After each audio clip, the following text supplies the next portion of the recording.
Coming to you live from the Soup Studios in beautiful downtown Metrodelphia, it's that Sultan of Sleuthing, that Houdini of Whodunits, Jack McCoy, Private Eye. Tonight's thrilling episode, I don't know art, but if you hum a few bars. There are two things required to make art: an artist and an audience.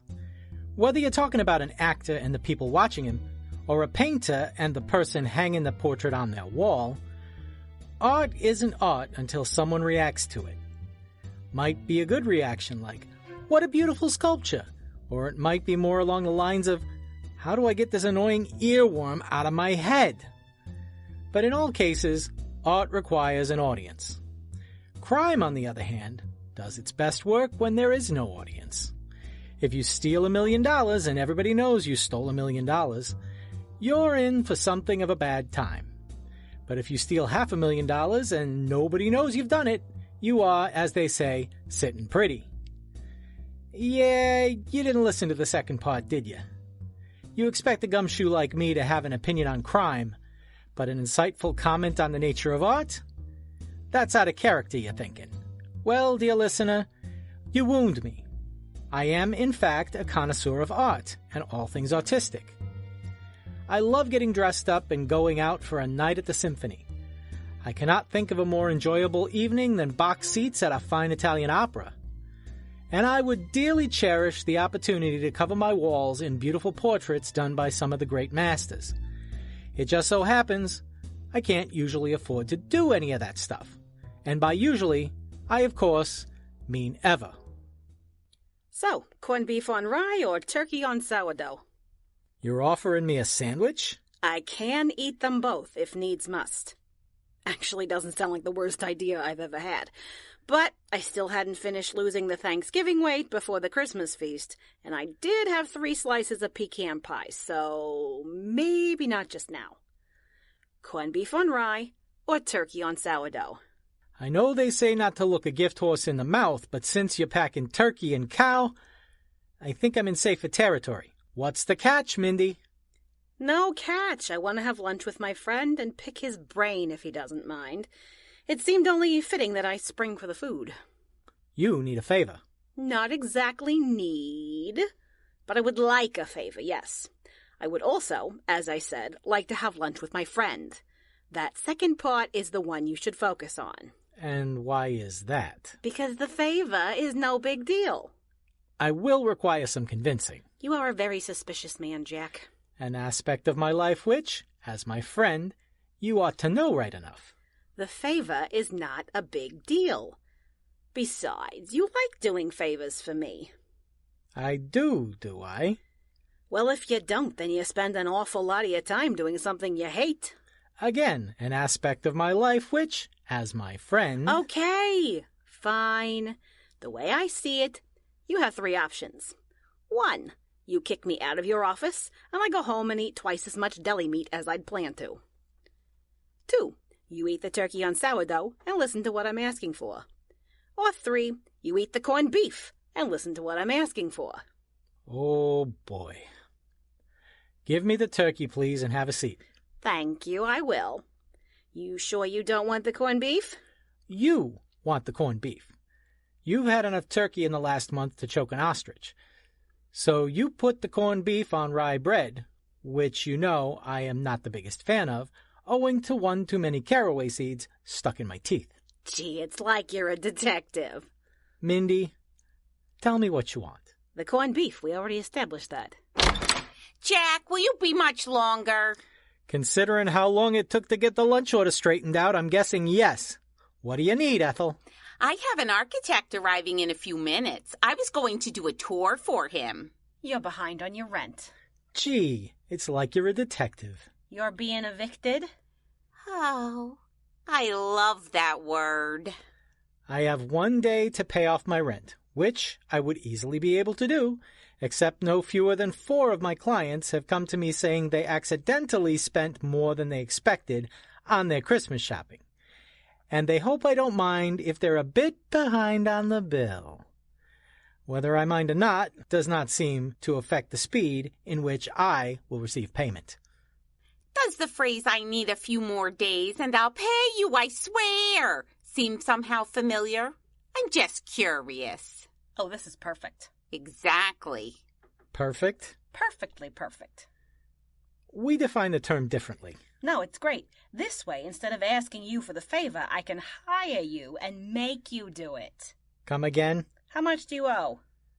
I can't ask you to do that. He owes $1,200. I can ask. So, several months' rent. Lucky I got a bonus at work. Will you take a check or do I need to go to the bank? Are you a friend of Jack's? I like to think so. Then you should go to the bank. Mindy, I can't let you spend your bonus on me. Hey, I'd rather spend my bonus than lose my job. Lose your job? You said the favor was no big deal. Yeah, that was a lie. You think I'd try to bribe you with Chaucer's Deli if it was no big deal? This is from Chaucer's? Why am I not eating it already? You chow down, I'll hit the bank. When I come back, I'll put you to work. Am I going to regret this? Eat your sandwich and ask me that. This must be a pretty big favor. What exactly do you do for a living, miss? Didn't you hear me say she's a detective? Yeah, he's Sam Spade, I'm Johnny Dollar. I thought your name was Mindy. Mindy and I go pretty far. Hang on. Sorry. Mindy and I go back pretty far. Some of my first cases were working with her. In the world of criminally adjacent investigation, there are three main avenues.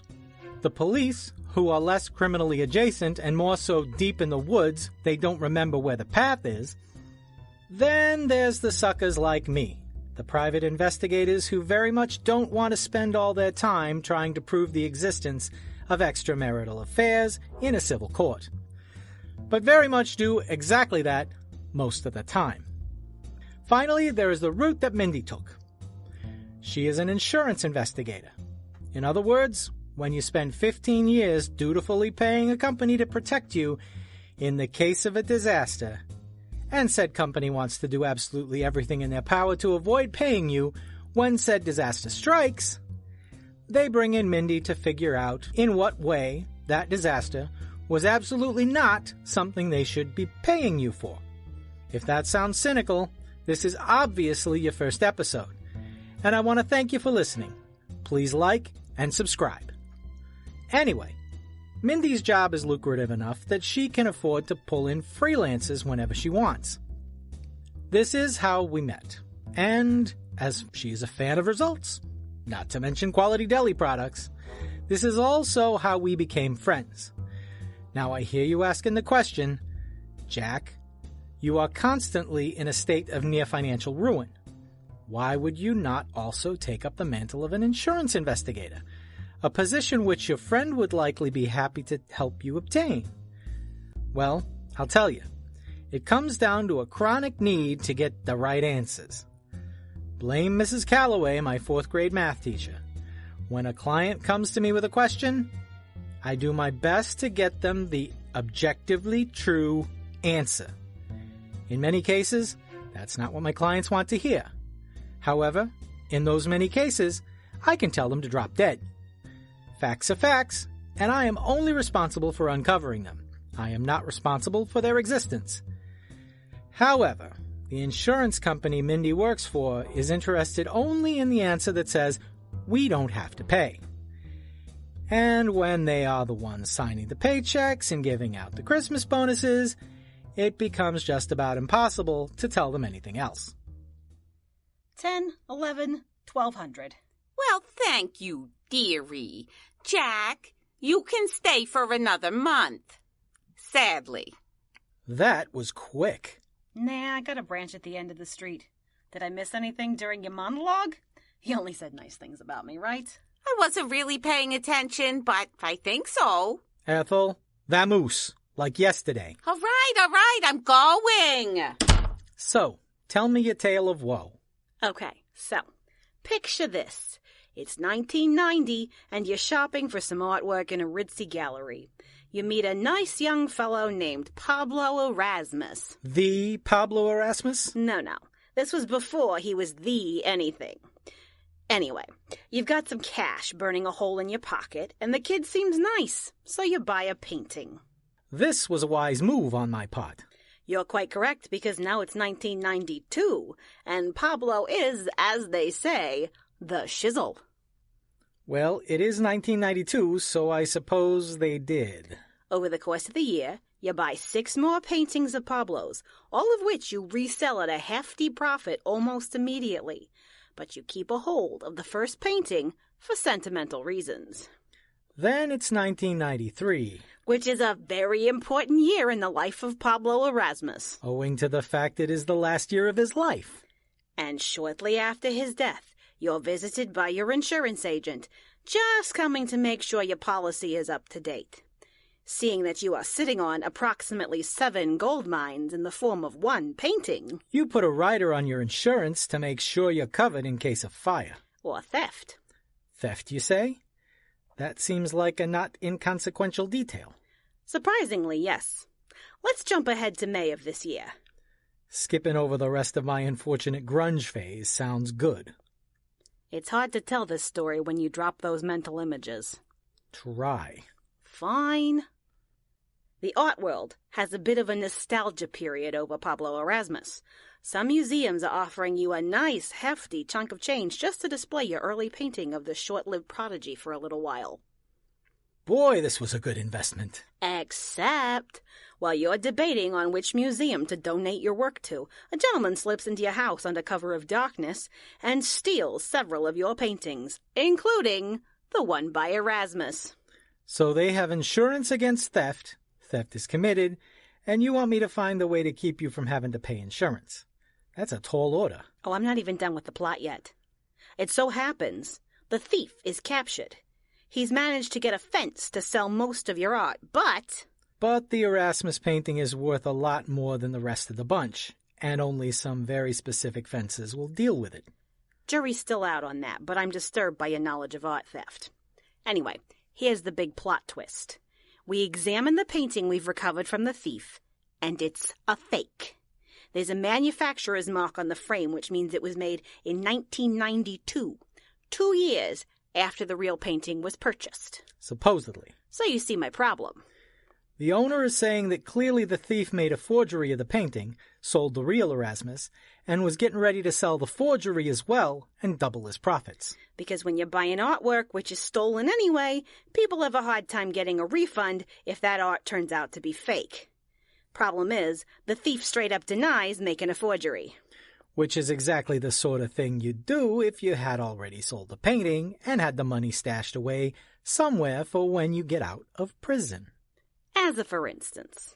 And before you ask, forgery is very much in this man's skill set. So in order for my company not to have to write a check with way too many zeros, I have to do one of 2 things. I can either find the real painting, if it exists, or I can prove that the painting was a forgery from day 1. And, speaking of the number of days... You have until New Year's Day, don't you? No. Nobody works January 1st. I have until the 2nd. One of the hardest parts of solving a mystery can sometimes be defining the problem.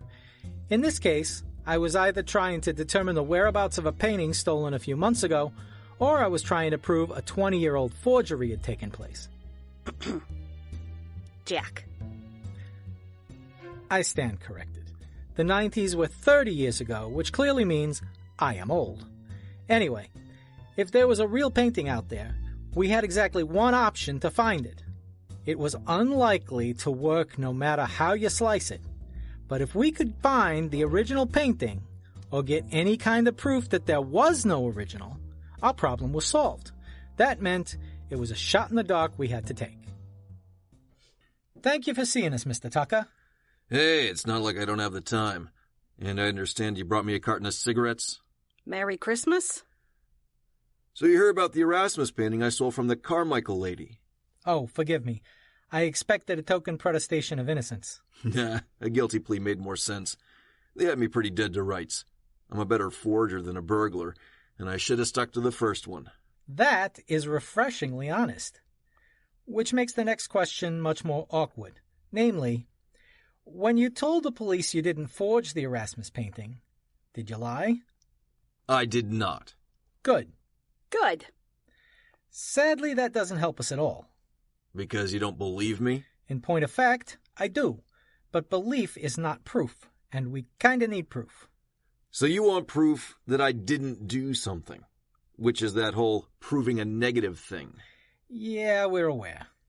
Well, I can't do that. Here's what I can tell you.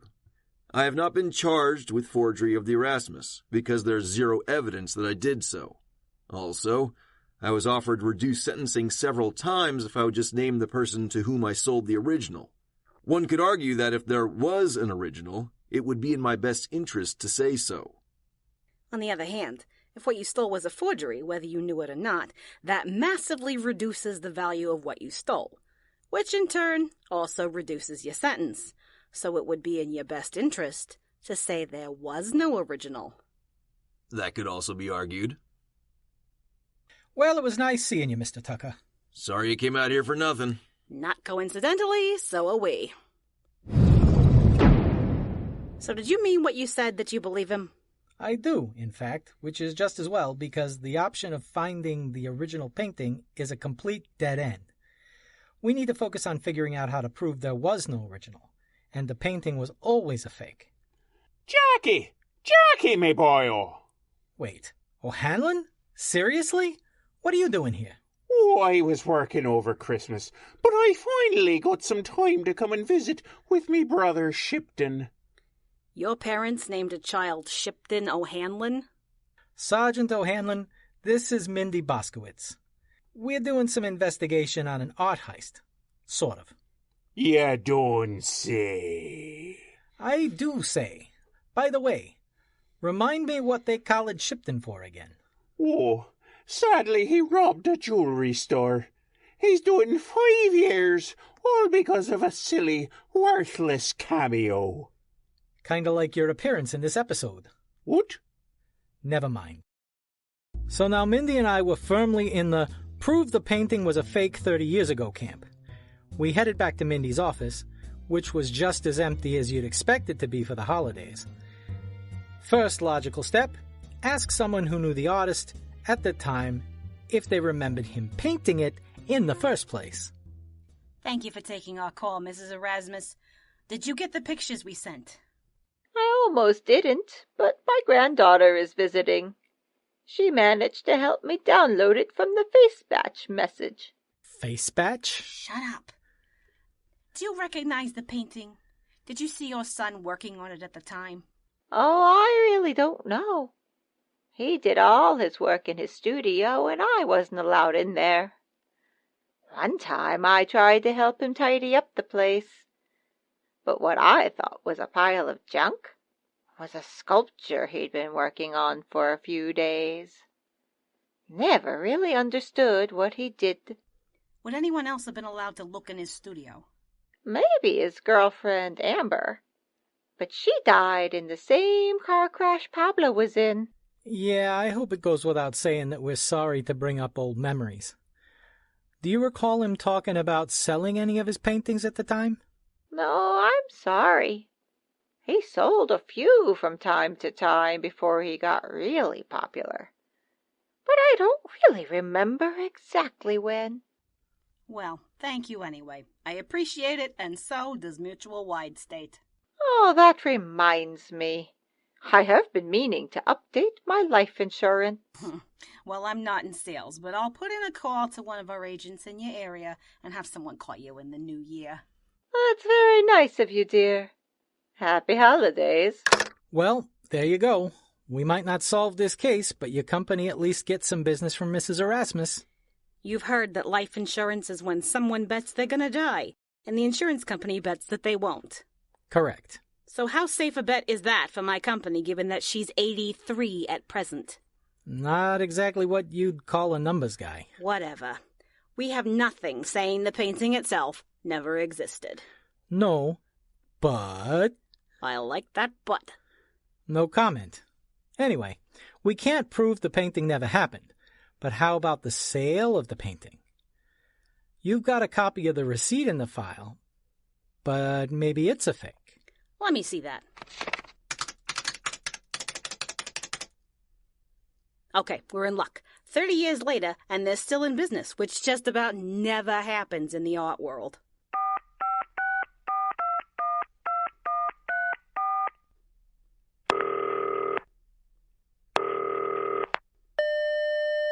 Thank you for calling the Claiborne Gallery, home to the finest in modern artistic expression. We are currently closed for the holidays and will reopen on January 5th. Please visit our website for more information about our current inventory and future special events. Swing and a miss. I knew we couldn't be that lucky. I can't help but point out that we wouldn't be in this mess if you had come to me more than a few days before your deadline. At the risk of setting a precedent, you are right. But, to be fair, this is not really my fault either. There was another guy on this case right up until he retired with 2 weeks' notice. He then took those 2 weeks in his remaining vacation time and disappeared into an ice fishing cabin with no contact information or access to a cell signal. This got dumped in my lap at the last minute and... What? What? You just had an idea. I can see it in your face. I had an idle thought. Is it a false idol? Because I am willing to sacrifice to it regardless. So when we're talking about people who used to work for your company... The time between Christmas and New Year's is a pretty slow time in the business world. On the other hand, it's a terrible time to go and visit someone unannounced. They're often quite busy with obligations to family and friends. However, after we did some investigations using computer information, which was only mostly legal, we had some pretty compelling reasons to get a certain person to open the door. And after that visit, the second appointment was even easier to make. Mr. and Mrs. Carmichael, thank you for making the time to see us. This is Jack McCoy. He's an independent consultant we're working with on this matter. I wanted to let you know we've finished our investigation, and I'm happy to present you with your check. Oh, thank you so much. This is a check for $1. And this is a waiver you'll need to sign saying you've been paid in full. Why on earth would we do that? This policy was for... Let's not get into the specific numbers. I wouldn't want Mr. McCoy to start feeling annoyed by how small a percentage he's getting on this deal. Hey, what do you know? That ship just set sail. I think we'll need to talk to our lawyer about this. Yeah, about that. David, would you come in here, please? I won't ask if you know David Hampton. I'm sure you remember the man who sold you your original insurance policy. And if you don't, I'm guessing you do remember the man you've been paying off in blackmail for the past 30 years. Not too much, of course. Not anywhere near as much as the policy would pay out. But then Mr. Hampton is the sort of blackmailer who gets a tiny bit from a whole bunch of clients. Sometimes it's all about volume. You can't prove that. Yet. They can't prove it yet. Shut up, you idiot. The thing to keep in mind is that it's not my job to prove anything. Both insurance fraud and blackmail are crimes, and it's the police who would have to actually prove those. All I can do is share what evidence I have. That's honestly not that much. It is, however, enough for the cops to get warrants to look at your financial records. They can see how you've invested in this particular fraud with a very long-term plan to give yourself a nest egg to retire on. If they wanted to talk to Mr. Tucker in his prison cell, I think it's even money that the person who told him you had this painting to steal was connected to one of the people in this room. 2 of the people in this room. Not it. I see you've bought tickets to the bus you're throwing us under. Just remember, if we go down, we're... Stop giving people rope to hang us with, Seymour. Can we return to the topic at hand, please? Sending the 3 of you to jail is not my problem, and I don't get anything out of it. What my company cares about is money. We can either spend that money trying to make sure you all suffer for your crimes, or we can just pocket all of the money you paid on your policy in the past and wind up very much in the black. You tried to defraud us, but you didn't, so we can just call it a wash. Of course, we won't be renewing your policy, but getting you behind bars isn't in our best interest. What about him? That's none of your business. No, but it will probably shut them up. David here is going to tell Mindy about every single one of his blackmailing schemes. We can then have similar conversations with all of those fraudsters, once again saving my company a metric buttload of cash. And if you're worried that he seems to be getting off scot-free, let me point out that his blackmail money is more or less paying for his retirement, as he's got just about nothing saved up. He'll be selling his beach house within a year owing to the fact that he can't pay the property taxes on it. But, to be extremely clear, while my company doesn't care what happens to you, I'm a bit more spiteful. If you don't take this check and sign this waiver, I will do everything I can to get you in jail and in poverty. Not necessarily in that order. Happy holidays! And so it went. I'm a big fan of sending criminals up the river, but if Mutual Wide State didn't feel that need, who am I to argue? When you factor in how much of my rent Mindy ended up paying, and then you remember it was all for a little less than a day's work, well, I came out on top for once in my life. For a moment, I was reconsidering getting a job with Mindy, but then I realized something. It wasn't the pay that made this job so satisfying. It was working with my friend. And since I couldn't be sure the two of us would always be working together, yeah, that life was not for me. Not, mind you, that Mindy didn't do her best to make it tempting. $800 more? This one is a cashier's check, so don't worry about it bouncing. I understand January and February are pretty slow months for a private detective, so let's just keep his rent paid just in case. You don't have to do that. Shut up, Jack! Following up on David Hampton's other blackmailers is saving my company a fortune. Or it would be if my department weren't having to work overtime to get them all off the company's ledger. 2 more months' rent is about the least I could do. Now, I could pay your rent for the year, but I know you're too proud for that. So instead, I took some of the money we absolutely owe you, and I got you something pretty. You got me season passes to the Modern Art Museum? Thank you. I got you 2.